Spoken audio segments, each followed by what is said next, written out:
2 médecins gabonais du CHRU de Tours.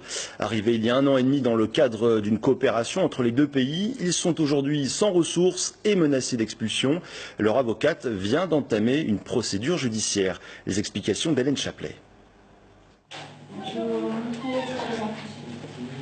Nous les appellerons Justine et François. Ces 2 médecins gabonais viennent aujourd'hui consulter leur avocate. Depuis plus d'1 an, ils sont au cœur d'un problème administratif. En octobre 2016, ils arrivent au CHRU de Tours pour se spécialiser dans 2 domaines médicaux qui n'existent pas dans leur pays. Des conventions sont signées et le Gabon s'engage à financer ces 2 années d'études complémentaires.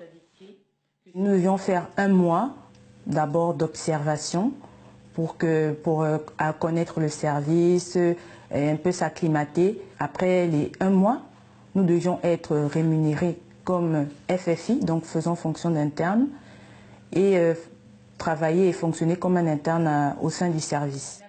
Mais en janvier 2017, faute de financement par le gouvernement gabonais, le CHRU de Tours met fin à la formation des 2 médecins.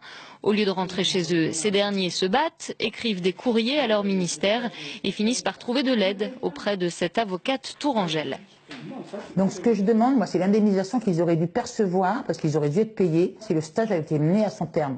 Ils sont là depuis 2016, on est en 2018, ça fait 2 ans qu'ils sont en France sans ressources, sans rien. Donc au moins qu'ils n'aient pas le sentiment d'avoir perdu 2 années de leur vie. Aujourd'hui, les 2 médecins ont peur de rentrer chez eux. Ils sont au cœur d'un conflit politique. Si leur formation a été validée par le ministre de la Santé gabonais de l'époque, elle ne l'a pas été par son successeur. Comme ils ont médiatisé l'affaire, ils craignent désormais des représailles.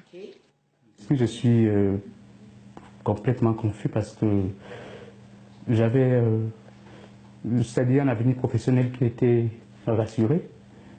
Mais aujourd'hui, je n'ai plus de repères. Je ne sais pas ce qui va devenir. La procédure de demande d'indemnisation suit son cours au tribunal administratif d'Orléans.